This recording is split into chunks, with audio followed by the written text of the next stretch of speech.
कभी हारती नहीं, उन्हें हराया जाता है। दुनिया क्या कहेगी ये कहकर चुप कराया जाता है। हाय, मैं योगिता, कैसे हैं आप सब। सोचा इस हफ्ते क्यों ना आपको सिर्फ औरतों से रिलेटेड कहानी सुनाई जाए। जो आज की कहानी है एक ऐसी औरत की है जो मजबूत है, कर्मठ है, खूबसूरत है और अपने दम पर आगे बढ़ी है। तो चलिए कहानी शुरू करते हैं। रमेश एक दर्जी था जो शहर में सिलाई की दुकान चलाता था। उसकी दुकान छोटी सी थी पर काम उसका बहुत अच्छा चल रहा था। उसकी बेटी मधु भी सिलाई में उसकी मदद किया करती थी, जैसे बटन टांगना, तुरपन करना, फॉल लगा देना, ऐसे छोटे मोटे काम मधु ही किया करती थी।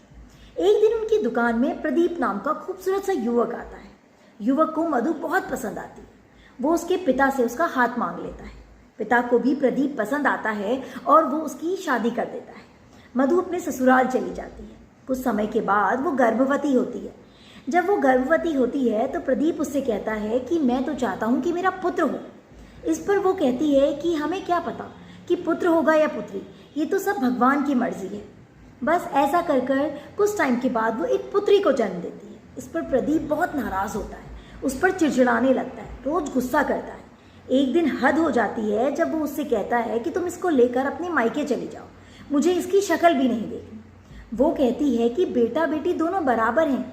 वो कहता है मैं कुछ नहीं जानता, पर मुझे पुत्री बिल्कुल, लड़कियां बिल्कुल भी पसंद नहीं है। तुम इसे लेकर आज ही के आज मायके चली जाओ। मधु रोते हुए अपने मायके पहुंचती है। वहां पर उसका पिता रमेश उसे समझाता है, कहता है कि मैं जाकर प्रदीप को समझाऊंगा। वो जाता है, प्रदीप के घर जाता है और प्रदीप से कहता है तुम ऐसा अनर्थ क्यों कर रहे हो। बेटा बेटी दोनों बराबर हैं और हो सकता है कि आने वाले समय में तुम्हारा पुत्र हो जाए। अभी एक ही तो संतान हुई है। इस पर प्रदीप उसकी बात मान लेता है और उसे मायके से मधु को वापस अपने घर ले आता है। कुछ समय के बाद मधु फिर से गर्भवती होती है और दोबारा से उसकी पुत्री होती है। इस पर प्रदीप बहुत ही उस पर गुस्सा करने लगता है, उसे मारने पीटने भी लगता है। एक दिन फिर से वो उन दोनों बेटियों को पकड़ता है और मधु का हाथ पकड़ता है और उन तीनों को उनके मायके छोड़ाता है और रमेश से कहता है कि मुझे इसके साथ नहीं रहना, मुझे लड़कियां नहीं चाहिए, मुझे सिर्फ पुत्र चाहिए। इस पर रमेश उसको बहुत समझाता है पर वो उसकी बात नहीं मानता। रमेश कहता है ठीक है, अगर तुम्हारी यही मर्जी है तो मैं अपनी पुत्री को संभाल सकता हूँ। उनका लालन पालन करता है और बहुत अच्छे से उन्हें उनकी परवरिश करता है। पर कुछ समय के बाद रमेश का देहांत हो जाता है। मधु टूट जाती है पर वो हार नहीं मानती। वो खड़ी होती है और अपनी बेटियों का उसी तरह लालन पालन करती है जिस तरह रमेश कर रहा था।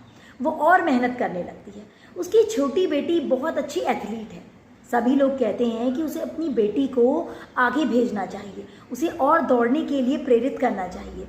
वो ऐसा ही करती है। उसे और भी बहुत लोग मदद करते हैं और वो हर दौड़ में भाग लेती है। वो एक बहुत बड़ी धाविका बन जाती है जिस कारण उसे गोल्ड मेडल मिलने लगते हैं। इसी से उसका पेपर में नाम आने लगता है। एक बार जब वो गोल्ड मेडल लेकर वापस आती है तो गाँव में उसका बहुत अच्छे से स्वागत होता है और उसका और उसकी माँ के साथ उसका एक फोटो पेपर में छपता है। ये उसका पिता प्रदीप देखता है और देखकर कहता है कि हाँ, लड़का और लड़की दोनों बराबर होते हैं अगर माना जाए तो। देश में रानी लक्ष्मीबाई, सरोजनी नायडू, इंदिरा गांधी, कल्पना चावला जैसी लड़कियों ने जन्म लिया है, तो लड़कियों को कम मत आंकिए। तो चलिए फिर मिलती हूँ ऐसी कहानियों के साथ। नमस्कार।